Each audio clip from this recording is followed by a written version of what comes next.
एबे राज्य में मैट्रिक परीक्षा शेष होईछि। एबे बारी रही रेजल्ट प्रकाश को नहीं। तेबे केउं तारीख सुधा रेजल्ट प्रकाश पाइबो एने मध्य बोर्ड पक्षरु जारी होला एक बड़ सूचना।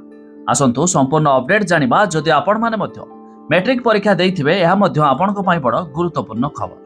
जानिबा पूर्वरु वीडियो को लाइक करतु, सब्सक्राइब करना थिले एबे सब्सक्राइब करी पाखर थिबा घंटी चिन्ह को दबाइ दियंतु। राज्य रे चलिथिबा 2025 मैट्रिक परीक्षा गुरुवार अर्थात आज शेष होईछि।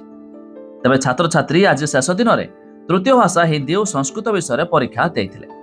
तेबे परीक्षा सकाळ 9 आरंभ होई 11:30 समय शेष होइतिला।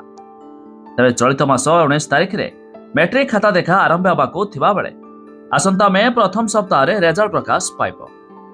एनै बोर्ड सभापति श्रीकांत राय सूचना दैछन्ति। तेबे चलित वर्ष वाटरमार्क और क्यूआर कोड सफल होइछि। नुआ ज्ञान कौशल प्रयोग काम दैछि बोली कहिसंति बोर्ड सभापति। तेबे प्रश्नपत्र रे वाटरमार्क और क्यूआर कोड रो सुफल मिलिछि। एथर प्रश्नपत्र भाइराल होई नाही, समस्ते सहयोग करिसंति। विशेष करी एआई कैमेरा द्वारा परीक्षार अनियमितता को धरा पड़ीगला। मोटामोटी भावे चलित थर मैट्रिक परीक्षा सफल होइछि। सूचनायोग्य चलित वर्ष मैट्रिक परीक्षा फेब्रुआरी 21 रे आरंभ होइतिला। परीक्षा को भल भावे परिचालना करिया पई माध्यमिक शिक्षा परिषद पक्षरु सबु प्रकार व्यवस्था करा ते परीक्षा केन्द्र रे सीसीटीवी लगा जाइतिला। सबु केन्द्र उपरे नजर रखिबा को बोर्ड कार्यालय रे कंट्रोल रूम रो व्यवस्था होइतिला। तबे चलित वर्ष मैट्रिक परीक्षा पाई ओडिसा रे मोट 5,22,336 जन छात्र छात्री फॉर्म पूरण करथिले।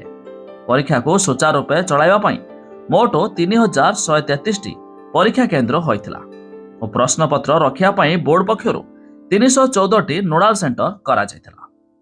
तबे जाकी बड़ अपडेट मुताबक मार्च 19 तारिख रु मैट्रिक खाता देखा आरंभ हेबो आ मे मास प्रथम सप्ताह रे रिजल्ट प्रकाश पाइबो।